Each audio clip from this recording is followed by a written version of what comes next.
Ah, les prêles. Ces plantes sont des curiosités botaniques. Elles fascinent toujours tout le monde et parfois inquiètent un peu le jardinier. Alors ici, je vous ai amené deux prêles différentes, même complètement différentes, comme vous le voyez ici. Ce sont deux prêles japonaises. On a ici Equisetum yemale, qu'on peut parfois encore retrouver sous le nom d'Equisetum japonica. On l'appelle la prêle d'hiver ou encore prêle japonaise. Pourtant, il y a d'autres prêles japonaises, comme notamment ce petit bout de chou qui s'appelle Equisetum skirpoides et qui s'appelle, elle, de son nom commun, la prêle japonaise naine. On comprend pourquoi. Alors les prêles, ça a besoin d'un sol toujours humide. Ce sont des plantes de berge, voire carrément de bassins immergés, qu'on peut justement mettre dans une mare, qu'on peut mettre, on va dire, dans un lieu très humide, ou dans un bac tout simplement, ou si vous avez un terrain très humide chez vous, qui reste humide toute l'année, eh bien vous pouvez les tenter aussi là-dedans. Je disais qu'elles inquiétaient certains jardiniers parce que, comme vous le voyez ici, hop et hop, ça a tendance à drageonner beaucoup. Alors, soit vous plantez dans un trou qui est entouré d'une barrière anti-rhizome, soit tout simplement vous allez le garder en pot, que vous pourrez ainsi déplacer d'ailleurs où vous voulez dans votre mare ou dans votre bassin.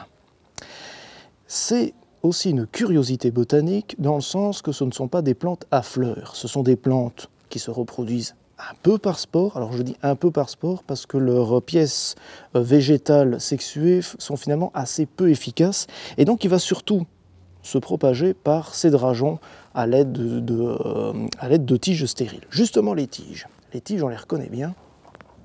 Ici justement dans le cadre de l'Equisetum yemale, les tiges peuvent aller jusqu'à 1 mètre de haut.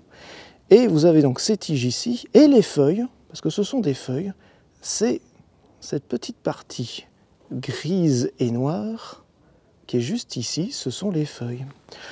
Vous avez donc des tiges stériles qui n'auront rien au-dessus et certaines tiges fertiles qui produiront, on pourrait appeler ça une sorte de fruit, donc qui produiront cette partie-là qui lâchera des spores par la suite.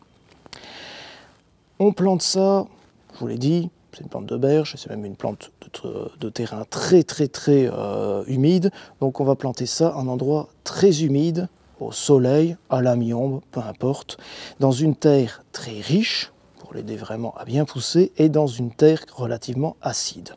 Même chose pour la petite ici, ça va être les mêmes conditions de culture. Les deux sont très rustiques, surtout elle qui pousse jusque dans l'Arctique. Et alors l'avantage des prêles, c'est quand même son côté très graphique. Alors la petite, on dirait presque une petite touffe d'herbe, va apporter un côté graphique aussi dans des tout petits bacs ou autour de plantes un peu plus hautes. Ça sera assez joli. En revanche, celle-ci, la prêle japonaise ou prêle d'hiver, là ça va apporter un immense côté graphique, j'ai envie de dire n'importe où. Bref, arrêtons de bouder les prêles. C'est vrai qu'on a quand même tendance à penser à la prêle qu'on a l'habitude d'avoir chez nous, la prêle tout à fait indigène, qui est un petit peu embêtante parce qu'elle drageonne beaucoup, on a beaucoup de mal à s'en défaire quand on en a chez soi, mais moi à la limite j'aime bien, je trouve ça très joli, mais on peut quand même contenir les autres prêles, certaines d'ailleurs sont vraiment magnifiques comme celle-ci, contenir tout simplement avec une barrière anti-rhizome, ou la laisser, c'est le conseil que je vous donne, la laisser simplement en pot, que vous pourrez bouger ainsi au gré de vos envies dans vos bacs ou dans vos bassins.